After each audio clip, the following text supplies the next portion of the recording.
Silent Scream's channel. It was supposed to be a quiet night. Just another evening spent in front of the TV, unwinding after a long day. But that night, something changed. Something that still haunts me, even as I sit here, trying to recount the events. What happened in that apartment in Tokyo, Japan, while I watched SpongeBob SquarePants' Graveyard Shift episode, was anything but ordinary. It was an experience that turned what was supposed to be a harmless cartoon binge into a nightmare, an incident I can't explain and can never forget. I remember the night clearly. It was around 10:30 p.m. The city outside was silent, save for the distant hum of traffic and the occasional sound of a train passing by. My apartment was small but cozy, a little one-bedroom unit on the top floor of an aging building. The walls were thin, and I could always hear the noises from the other tenants, footsteps, laughter, muffled conversations. But tonight, it was quiet. Too quiet. I had just finished my dinner, a simple bowl of ramen, and was in the mood for something nostalgic.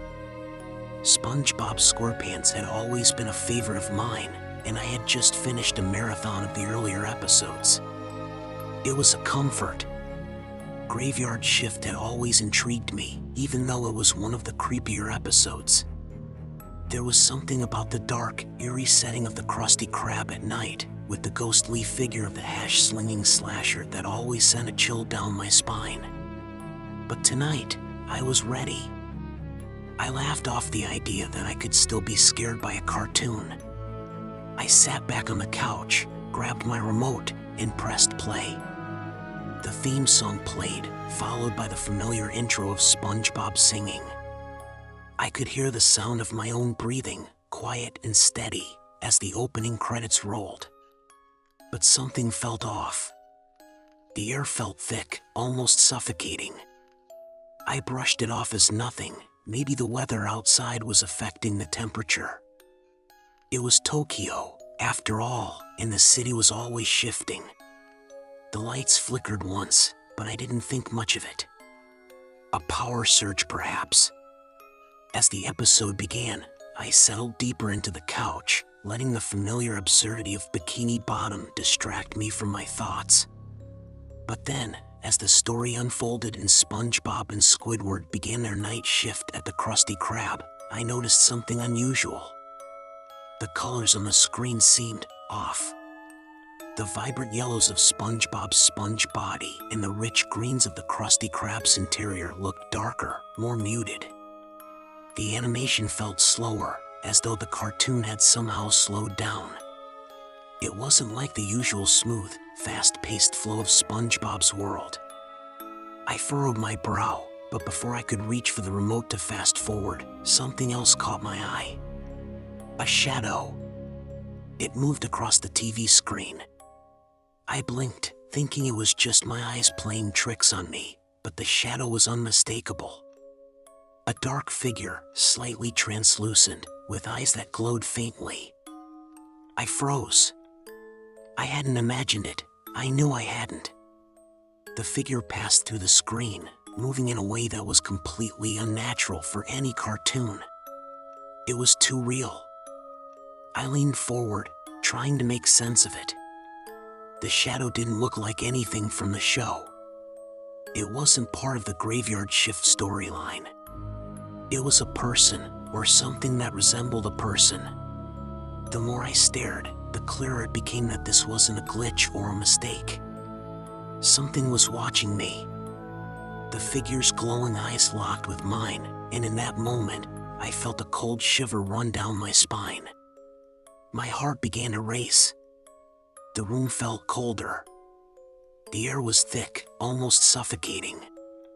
I looked around, but nothing seemed out of place. The faint buzzing of the TV was the only sound I could hear now.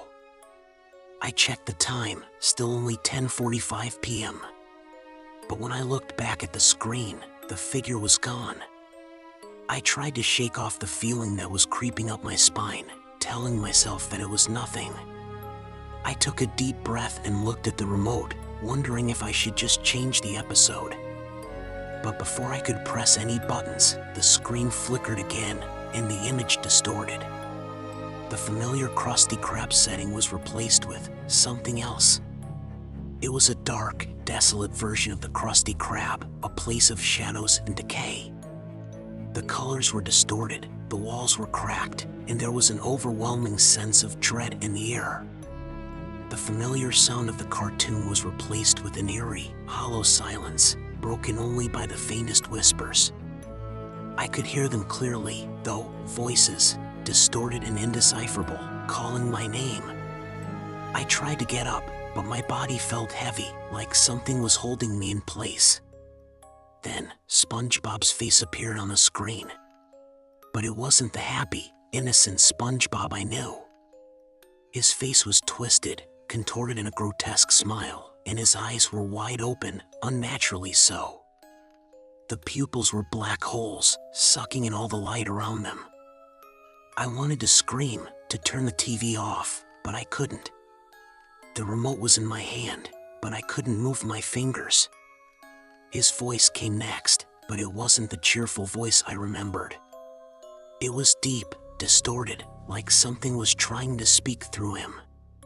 "Are you enjoying the show?" he asked, his voice hollow and unnatural. I felt the cold grip of terror wrap around my chest. This wasn't happening. This couldn't be happening.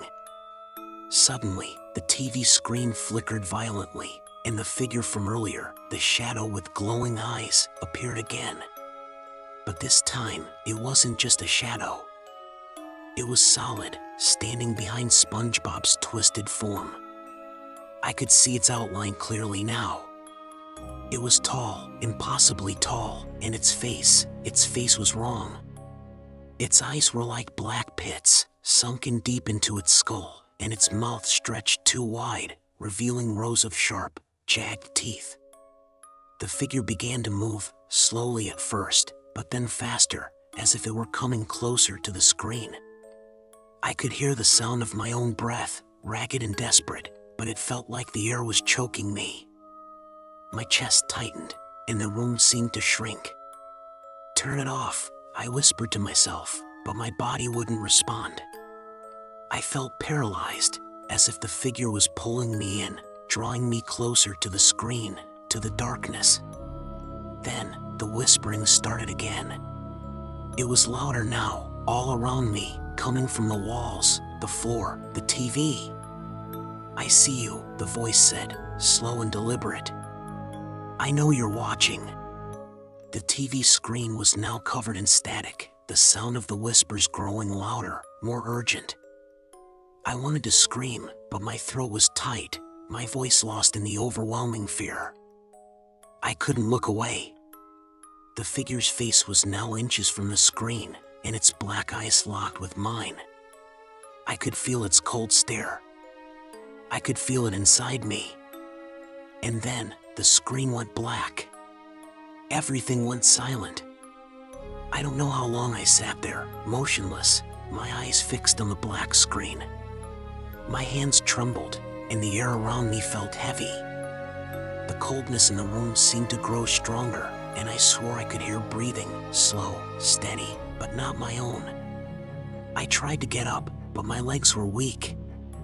I stumbled toward the TV, my hand shaking as I reached for the power button.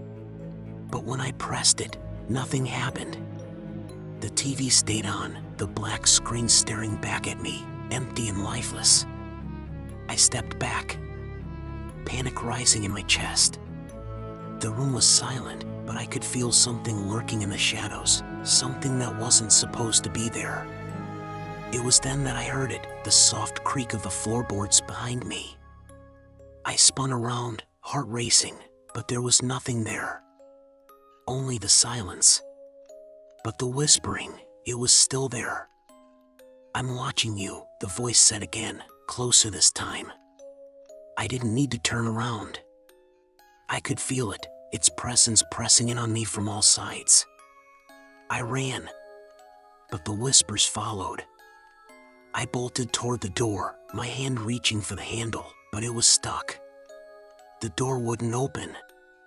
The TV screen flickered again, And this time, I saw something that made my blood run cold. It wasn't SpongeBob anymore. It was me. My face staring back at me from the screen, twisted in a grotesque grin. And in the background, the shadow. It was getting closer. Closer. To be continued.